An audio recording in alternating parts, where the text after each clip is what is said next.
Hey, what's up, guys? Seiji. Around this time last year, I did a gear run through of all my stuff, and so this year I figured I would go on ahead and do the same thing again, since I've upgraded quite a bit since then. First up, which everyone's, well, not everyone, but a lot of people have seen in my videos here lately, my new head, my PV65 34 plus. 120 watts, EL34 tubes, 2 channels. It's awesome. And you got your EQ and your lead and clean / crunch channel, and independent presence and resonance knobs, and I mean it roars, man. Played it live, done some recording with it. Sounds awesome. And under here, under the head, you got the cab, my Mesa cab with Celestian Vintage 30s in it. This is actually the second Mesa cab that I've purchased here lately. My first one is over here, which, as you can see through it, the speakers are missing. My baby got rained out on, so I ended up having to ditch it, and I had to get me another one. So for now, I'm just keeping it until I can buy me some more Celestians to replace the old ones. Then I guess I'll just have me a full stack. But yeah, other than that, man, the setup sounds real nice. As you can see, I got mic'd up because I'm doing some minor recording stuff, just doing some tests and some comparisons. I use an Audix i5. I know a lot of people are big fans of the SM57, and I mean I am too. It's not that I don't mind it. I think that because I'm such a low mid, and like low, nerd, I think that the Audix works for me because it sounds a bit, to me it has more presence than an SM57, and so I mean it kind of like balances everything out for my ears. It's just me speaking from my standpoint. So we got the PV and the cab guitar, still pretty much the same. I've had it for a while. This is my Schecter Damien 7 Elite 7-string, awesome bad boy, 26.5-inch scale. I got the Ernie Ball 7-string pack on here. I used to combine the 8 and the 7, but since I started playing a bit faster, I think that the smaller gauge kind of helped me out a little bit with that. And I got the Aqua Teen Harbor Force wristband on there. That's pretty epic. Last but not least, last but certainly not least, got my Line 6 Pod HD 500. It's got, man, I don't even know how many amp models and pedals, and just it's got all kinds of stuff. I mean, I wouldn't use it live. It's just a recording tool for me.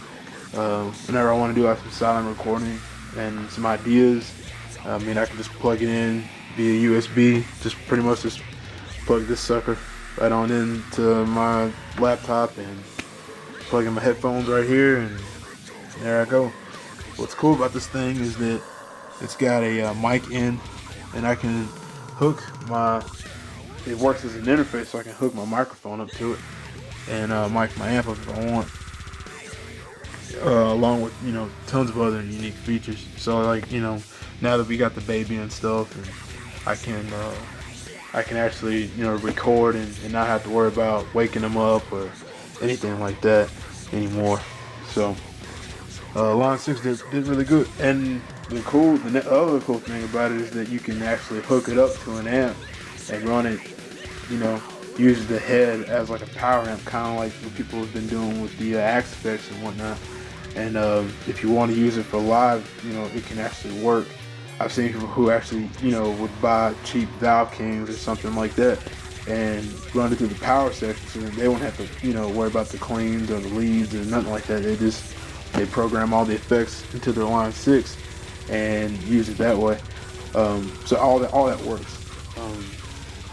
I think that anybody wanting to have an amp, you know, some good sounding stuff, you know, for live or studio, get this, hands down. I wouldn't tell you to get anything else.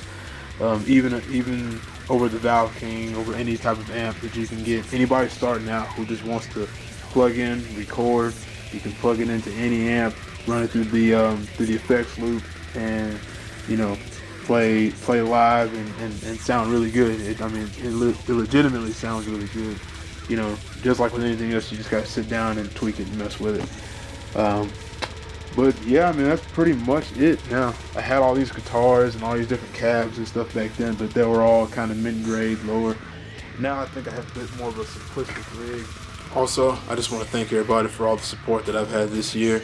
I'm just under 60,000 total views and almost 200 subscribers, so I mean, that's really awesome. Thanks, you know, seriously.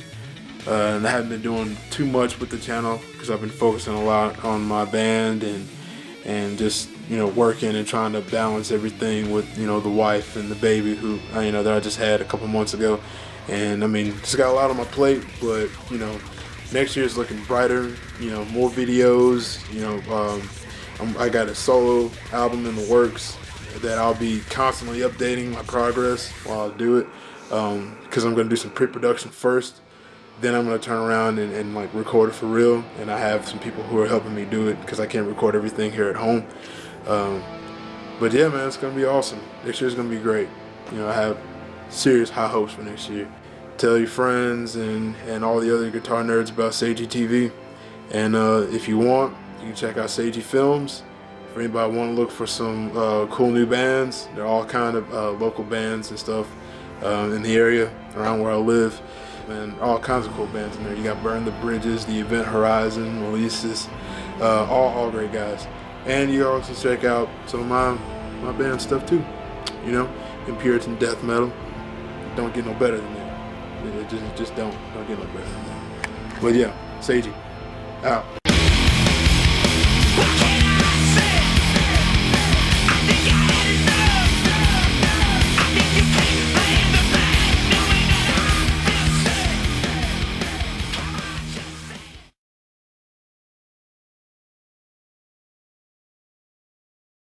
Every time I eat Mandarin, it just so happens I could become an antibacterial demon. Every time I eat Mandarin.